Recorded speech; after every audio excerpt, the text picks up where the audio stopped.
सुन्नु न, यो माथि डाँडा गाउँ जाने बाटो यतै बाटो हो? खै माथिको बाटो त बाढीले पुरो रहेछ, यतै बाटो जाम। ए ल।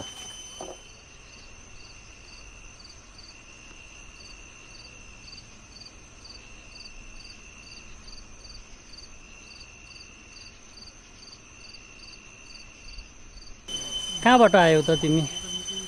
दाइ म पल्टनतिर थिएँ, अनि यसो दसैँको बेला घर परिवारलाई नि भेटौँ भनेर यसो गाउँतिर झरेको दाइ। ए अनि पल्टने भाइ कति समयको छुट्टीमा आयौ त?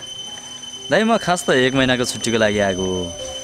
त्यसपछि आएको बेला यसो बिहेबारी पनि गरेर जाऊँ भनेर, फेरि घरिघरि आउन मिल्दैन। अनि भाइ केटी पहिल्यै छ कि अब गएर खोज्ने हो?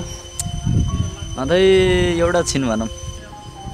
अनि दाइ तपाईँ यति राति यो जङ्गलमा, तपाईँ पनि यही गाउँको हो र? म त पहिला त कहिल्यै देखिनँ तपाईँलाई। मेरो घर त तल हो, यसो सामान किन्न माथितिर गएको थिएँ, हेर्नु न तल आउँदा आउँदै रात परिहाल्यो। अनि दाइ तपाईँको घरमा को हुनुहुन्छ नि? मेरो घरमा म र मेरो श्रीमती छौँ। अनि भाइ तिमीलाई यो घना जङ्गल देख्दाखेरि कतै तर्साउँछ जस्तो लाग्दैन? खै दाइ मलाई त त्यस्तो लाग्दैन, म त सानैबाट यिनै जङ्गलमा हुर्केको मान्छे हो। यहाँबाट निस्किहाल, यो ठाउँ सुरक्षित छैन। भूत प्रेत सबैले भरिएको जङ्गल हो यो।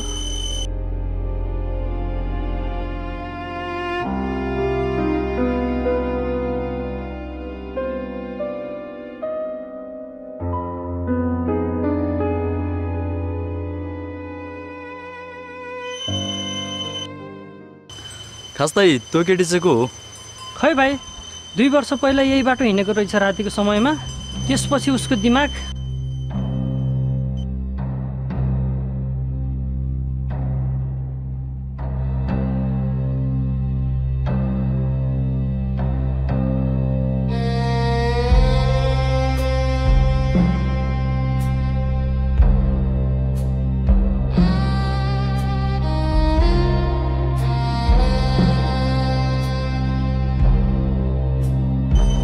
होइन दाइ के भएको?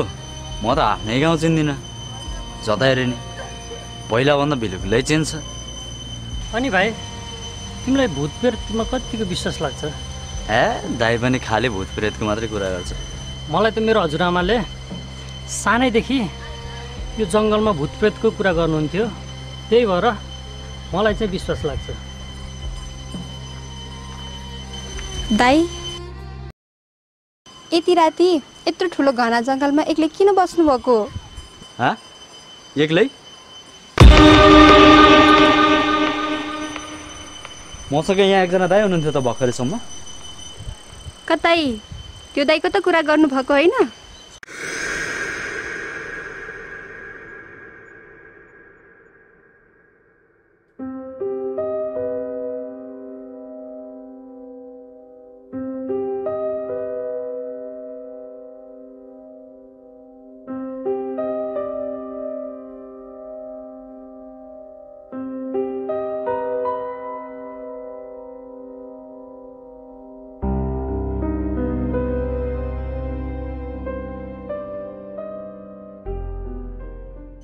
काजी आऊ काजी।